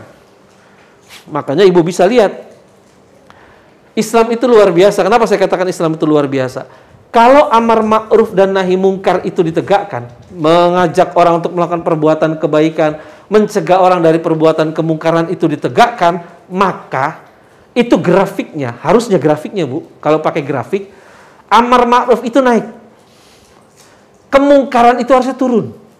Kan dicegah. Jadi grafiknya harusnya yang ma'ruf itu naik, yang mungkar itu turun. Sekarang yang terjadi adalah karena yang nahi mungkarnya sedikit, itu jalannya seiring, Bu. Ya, grafiknya itu jalannya seiring. Bisa jadi kemungkarannya lebih banyak daripada yang ma'ruf. Tapi kalau seandainya amar ma'ruf dan nahi mungkar itu ditegakkan, yang ma'rufnya naik grafiknya, yang mungkarnya turun, harusnya begitu. Ya, sekarang Masya Allah, kemungkaran itu sekarang ini dibalik-balik, Bu. Yang benar jadi salah, yang salah jadi benar. Ya, ini memang pengaruh media luar biasa. Orang benar disalahin, orang salah dibenerin, dibela-belain. Padahal sampaikan saja, memang kalau kebenaran sampaikan saja kebenaran, walaupun pahit kata Rasulullah.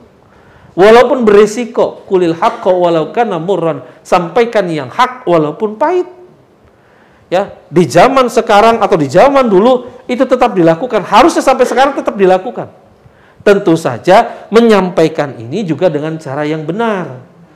Ya, menyampaikannya harus juga dengan cara yang benar. Ya, tidak boleh menyampaikannya malah kalau ibu tahu Fir'aun itu kan kebayang sama kita, Fir'aun itu orangnya otoriter, sangar. Tapi ketika Nabi Musa alaihissalam diperintahkan untuk ketemu dengan Fir'aun, kata Allah apa? Qaulan layyina. Iya. Dengan kalimat yang lemah lembut. qaulan layyina. Ya, itu yang disampaikan oleh Allah kepada Nabi Musa untuk berbicara dengan Fir'aun. Nah, sekarang banyaklah media-media yang kita bisa pakai untuk menyampaikan kebenaran dengan cara yang baik tentu saja. Ya, ini pesan Rasulullah kepada Abu Dzar Al-Ghifari bahwa aku diperintahkan untuk menyampaikan kebenaran walaupun pahit. Ini yang kelima. Lalu yang keenam. Ya, yang keenam. Yang keenam, beliau berwasiat agar aku tidak takut celaan orang yang mencela dalam berdakwah kepada Allah. Ya. Jadi di sini yang namanya Abu Dzar Al-Ghifari, beliau mengingatkan atau beliau diingatkan oleh Rasulullah supaya tidak takut celaan orang yang mencela dalam berdakwah kepada Allah.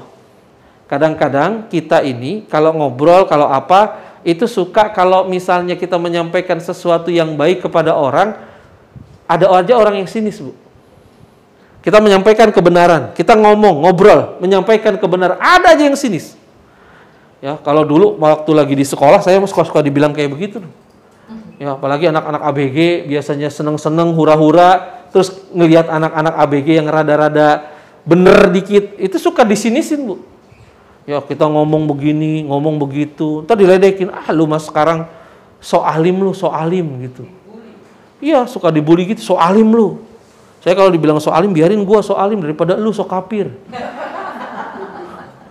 Ya. Sama teman sendiri, Bu. Kadang-kadang suka begitu. Nanti suka dibilang lagi, lu sekarang so suci lo, so suci gitu. Biarin kita dibilang so suci daripada dia, Bu, so najis kan gitu ya. Ya, itu kadang-kadang kita untuk berdakwah saja suka turun semangat. Kenapa turun semangat? Karena dicela sama orang. Karena dicela sama orang, karena kita itu berdakwahnya mungkin kepada orang lain, lalu orang lain tidak mau nerimanya, akhirnya dakwah kita jadi celaan orang. Dan ketika orang mencela kayak gitu, biarin aja, Bu. Ya, biarin aja. Karena yang seperti ini memang tantangan dalam berdakwah. Tantangan dalam berdakwah, menyampaikan sesuatu yang benar, tantangannya berat. Zaman sekarang, tadi saya bilang, antara yang benar sama yang salah itu beda-beda tipis. Beda-beda tipis. Dan biasanya, kesalahan, kebatilan, yang dilakukan terus menerus, itu jadi sebuah pembenaran, Bu. Nggak boleh begini. Apaan? Orang lain pada begitu semua kok. Itu jadi pembenaran. Ya. Ketika kita menyampaikan dakwah seperti itu, ada saja tuh orang-orang yang mungkin nolak dakwah kita. Kita menyampaikan nasihat, dia nolak nasihat kita. Kenapa kok dia nolak nasihat kita? Karena tadi di zaman sekarang ini banyak orang-orang yang menganggap bahwa sesuatu yang salah itu sudah menjadi biasa dan itu menjadi benar. Menjadi benar. Ya.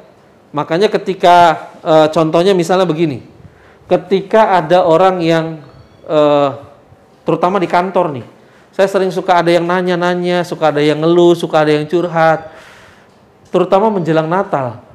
Teman-temannya di kantor ada yang agama lain, sedangkan dia punya prinsip untuk tidak mengucapkan selamat Natal misalnya kayak begitu. Bagaimana caranya? Nah, orang-orang begitu kadang-kadang suka disingkirkan, Bu. Bahkan kemarin saya baru dengar cerita itu. Ada orang yang dia punya kakak ipar Nasrani. Selama ini istilahnya dibantulah, hidupnya enak, gini. Ya dikasih fasilitas macam-macam. Hanya gara-gara nggak mau ngucapin selamat Natal, diputusin, Bu, hubungan keluarganya. Itu kejadian, itu beneran kejadian. Kemarin nih, Natalan kemarin. Ya. Kenapa kok bisa kayak begitu? Karena orang menganggap, kan biasa cuma ngucapin selamat Natal doang, apa dosanya, apa salahnya? Ya, kalau cuma bicara kayak begitu, kita juga bisa balikin. Kenapa dia nggak mau ngucapin syahadat? Kan cuma omongan doang, cuma ucapan doang. Kenapa kok nggak mau ngomong syahadat? Kenapa dia nggak mau ngucapin syahadat? Kalau kita beralasannya kayak begitu. Tapi ketika kita mau gali lebih dalam, kenapa kok nggak ngucapin selamat Natal? Oh, Natal itu artinya apa, Bu? Lahir.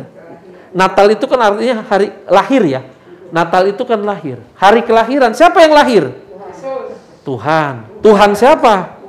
Anak Tuhan, Bu. Yang menurut mereka, Nabi Isa itu adalah anak Tuhan. Yang menurut ajaran kita, Nabi Isa itu adalah Rasulullah. Rasul Allah. Jadi sudah beda. Ketika kita mengucapkan selamat Natal, berarti kita mengucapkan selamat kelahiran anak Tuhan. Sehingga seolah-olah kita mengakui bahwa Yesus itu, Nabi Isa itu adalah anak Tuhan. Itu yang tidak boleh. Ya. Terus gimana dong? Ya sudah, kalau mau ucapkan saja. Ya, selamat ya gitu doang. Selamat merayakan Natal gitu. Kita tidak menyatakan selamat hari Natal, tapi selamat merayakan Natal. Silakan saja. Nah, ini kadang-kadang ketika orang punya prinsip yang kayak begini, itu suka ini sama orang, Bu. Ya. Ketika kita berprinsip seperti ini, berapa banyak orang yang ketika punya prinsip seperti ini, orang banyak meninggalkan kita. Nah, ini tantangan dakwah, Bu. Ya, tantangan dakwah. Makanya jangan pernah takut dengan celaan orang. Tiap Sabtu pagi ngaji mulu, kali-kali dong dugem. Iya, tiap Sabtu pagi ngaji mulu. Ayo dong sekali-kali senam bareng-bareng kita. Nah, itu tantangan, Bu. Ya, godaannya luar biasa itu. Ya. Jadi, ayo dong jangan Sabtu mulu ngaji mulu kayak kita dong. Ini kan kita orang-orang sosialita nih, gitu ya. Padahal dia juga BPJS kan ya, Bu? Tahu BPJS, Bu? BPJS, budget pas-pasan jiwa sosialita gitu loh.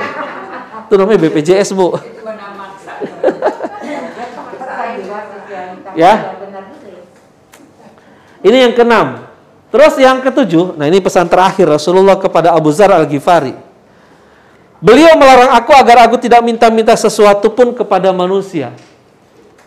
Ya. Bahasa hadisnya, yadul ulya khairum min yadus sufla.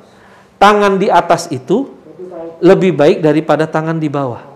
Memberi itu lebih baik daripada meminta. Orang memberi lebih terhormat daripada minta. Ya. Orang memberi itu lebih baik daripada meminta. Maka Rasulullah mengingatkan kepada Abu Dzar Al-Ghifari untuk tidak minta-minta sesuatu kepada manusia. Jangan pernah minta sesuatu kepada manusia. Karena memberikan orang sesuatu itu lebih baik daripada kita minta. Makanya tadi dikatakan tangan di atas lebih baik daripada tangan di bawah. Wah, kalau gitu kita balik saja. Saya nerimanya dari atas, itu ngasih nggak dari bawah. Ya, itu mah namanya melesetin kan gitu ya. Jadi memberikan itu lebih baik. Kenapa memberikan itu lebih baik? Memberikan itu, mohon maaf, memberikan itu bukan masalah punya atau tidak. Memberikan itu masalahnya mau atau enggak. Memberikan itu masalahnya adalah mental, Bu. Bukan punya atau tidak. Mohon maaf, berapa banyak orang yang berpunya tapi tidak mau memberi, Bu. Tapi berapa banyak orang yang punyanya biasa-biasa saja, hidupnya sederhana saja, tapi dia mau memberi. Ya. Maka yang paling baik adalah berikan. Kalau kita bisa memberi, memberi saja. Berapapun yang kita miliki, beri. Dalam artian semampu kita bisa beri-beri, Bu. Jangan pernah kita itu malah minta. Kalau bisa kayak begitu. Makanya orang yang paling baik, bahkan kata Rasulullah, yang namanya miskin itu adalah orang yang sudah berusaha tapi hidupnya tidak cukup, tapi nggak minta-minta. Gitu loh. Itu miskin, Bu, nggak minta-minta. Oh, bagaimana kalau dia nggak minta-minta? Bagaimana kebutuhan hidupnya? Harusnya kita yang peduli dengan dia. Oh, dia butuh tambahan. Kita yang peduli. Bukan dia harus minta-minta. Kenapa kok nggak harus minta-minta? Karena kata Nabi nanti di akhirat, orang yang biasa minta-minta di dunia ini, nanti di hadapan Allah akan menghadap Allah dalam keadaan wajahnya tanpa wajah, Bu. Ini wajahnya nggak ada wajahnya, Bu. Kalau sekarang kita kan ada hidung, ada muka gitu ya. Itu nanti nggak ada wajahnya, menghadap Allah tanpa wajah. Kenapa? Karena diibaratkan orang yang minta-minta itu istilahnya nggak punya muka. Ya, nggak punya malu, nggak punya muka. Orang kalau suka minta-minta kayak begitu. Tapi mungkin kalau dia minta tolong sesekali, it's okay lah, nggak ada masalah. Tapi kalau itu jadi hobi, jadi kebiasaan, itu sudah nggak baik. Maka di sini diingatkan oleh Rasulullah kepada Abu Dzar Al-Ghifari, jangan suka minta-minta kepada manusia. Ya.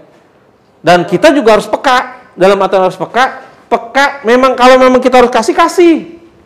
Kasihan juga dia nggak mau minta-minta, tapi nggak ada yang peduli. Dan yang banyak terjadi, mohon maaf, salah satu kelemahan umat Islam adalah kadang-kadang marahnya udah telat. Apa marahnya udah telat? Berapa banyak orang Islam yang akhirnya murtad, keluar dari agamanya, gara-gara agama lain memberikan sesuatu yang banyak kepada dia. Sedangkan orang Islamnya sendiri nggak peduli sama dia. Giliran dia sudah murtad, baru pada teriak. Dulu ketika mereka butuh, kita kemana? Kan gitu. Ya, banyak Bu orang-orang di daerah-daerah itu yang murtad. Bahkan kemarin tuh di mana itu, di Sumatera Barat itu. Ada yang murtad, cuma gara-gara begitu. Lewat pelan-pelan, lewat pendidikan, lihat beasiswa, lewat sembako, terus dibantu kayak gitu. Lama-lama ikut Bu, murtad. Kita yang orang Islamnya gak peduli, tapi giliran dia sudah murtad, baru kita marah-marah. Nah, jadi salahnya bukan di dia, salahnya di kita Bu. Makanya kalau seandainya itu tidak ingin terjadi, dari sekarang nih. Dari sekarang kita berupaya tidak minta-minta, tapi bisa memberi kepada siapapun, saudara kita, kayak tetangga kita, kayak orang yang kita anggap perlu, berikan. Ya, supaya mereka itu tidak terkena iming-iming sehingga agamanya bisa keluar dari dirinya. Nah, ini yang paling mengkhawatirkan kalau seandainya sudah keluar dari dirinya. Jadi seperti itu Ibu. Nah, ini pesan-pesan Rasulullah Shallallahu Alaihi Wasallam kepada Abu Dzar Al-Ghifari yang tentu saja sekali lagi saya sampaikan, ini juga buat kita. Ya, buat kita yang sekarang masih diberikan kesempatan umur sama Allah, ini menjadi renungan buat kita bahwa pesan-pesan Abu Dzar Al-Ghifari dari Rasulullah ini praktekkan dalam kehidupan kita. Ya, banyak Bu yang bisa kita praktekkan. Tidak cuma dari Rasulullah kepada Abu Dzar Al-Ghifari, dari yang lain juga banyak. Tapi paling tidak pagi ini ada 7 pesan yang disampaikan Rasulullah kepada Abu Dzar Al-Ghifari. Baik ibu-ibu yang dirahmati oleh Allah Subhanahu wa taala, ini sebenarnya saya tadi menjanjikan ada slide terakhir, tapi ini waktunya udah nggak cukup nih, udah mau jam 10 ya. Mungkin sebelum ditutup, kalau ada ibu yang mau menambahkan atau ingin menanyakan, saya berikan kesempatan kepada ibu-ibu semuanya. Silakan Bu.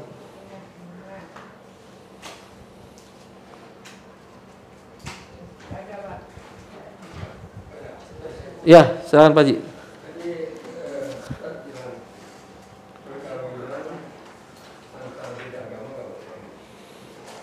Saya mau tanya, kalau katanya ada Ustaz bilang kalau wanita itu muslim boleh katanya, apa benar itu? Iya, baik. Jadi gini Bu, di dalam dalam Al-Quran itu membolehkan seorang Muslim laki-laki menikah dengan perempuan ahli kitab. Nah, cuma sebagian ulama berpendapat bahwa yang dimaksud dengan ahli kitab ini adalah ahli kitab di zaman Rasulullah. Kenapa kok di zaman Rasulullah? Karena ahli kitab di zaman Rasulullah, beliau itu ajarannya masih murni, Pak. Belum tercampur dengan pemikiran-pemikiran manusia, belum tercampur dengan revisi-revisi. Kan kalau di dalam ajaran agama lain, kitabnya bisa direvisi. Makanya ada yang namanya Kristen Katolik, ada Kristen Protestan. Kan gitu. Apalagi yang Protestan, itu sangat fleksibel kitabnya. Ya, makanya sebagian ulama menyatakan bahwa boleh menikah laki-laki muslim dengan perempuan ahli kitab. Ahli kitab yang dimaksud di sini adalah ahli kitab di zaman Rasulullah. Walaupun memang ada juga ulama yang membolehkan itu, Pak. Dianggap bahwa perempuan Nasrani di zaman sekarang itu dianggap ahli kitab. Tapi tadi ahli kitab sekarang berbeda dengan ahli kitab di zaman Rasulullah. Jadi gitu. Jadi pendapat itu ya memang menjadi perselisihan, Pak. Kalau menurut saya yang lebih aman kan masih banyak cewek yang lain ya, Pak.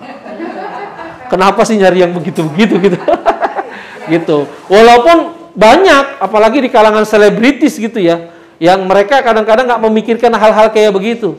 Padahal kalau mereka mau memikirkan bahwa menikah itu bukan cuma sekedar menikah, ada jenjang yang lebih panjang, ada perjalanan yang lebih panjang, seperti mohon maaf, Jamal Mirdad dengan Lydia Kandou, Pak. Kan begitu kan? Jamal Mirdad dengan Lydia Kandou itu bertahun-tahun menikah. Ujung-ujungnya Jamal Mirdadnya sadar. Akhirnya kan cerai kan? Ya akhirnya cerai, Pak. Kenapa? Karena memang agak sulit ya untuk menanamkan ajaran agama kepada anaknya. Apalagi anaknya kalau saya suruh milih, yang bapaknya pengen anaknya Islam, yang ibunya pengen anaknya Kristen. Itu nggak ketemu itu. Nah itu agak susah. Kalau seandainya orang berpikir jangka panjang, bukan cuma berpikir saya menikah sama dia karena cantik, saya menikah sama dia karena ganteng. Bukan cuma mikir kayak begitu, itu pasti akan berpikir ulang untuk menikah dengan orang yang beda agama. Ya, seperti itu. Jadi walaupun begitu memang ada, Pak, ulama yang berpendapat yang membolehkan menikah dengan orang non-muslim selama laki-lakinya itu adalah muslim. Tapi saya yakin kalau laki-laki muslimnya taat, baik, dia akan menghindari yang kayak begitu. Karena di Al-Azhar masih banyak, Pak, stoknya. Di Al-Azhar masih banyak stoknya. Jadi nggak usah nyari-nyari di luar-luar kayak gitu. Gitu kira-kira Pak Haji. Ya. Baik, ada lagi Ibu, Bapak? Cukup ya? Baik, kalau sudah cukup, ini dari saya lebih kurangnya mohon maaf, dan kita sama-sama akhiri dengan istighfar 3 kali dan kita tutup dengan doa kafaratul majlis.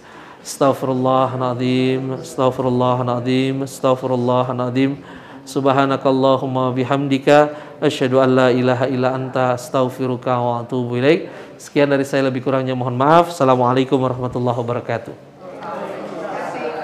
Nggak usah, Bu.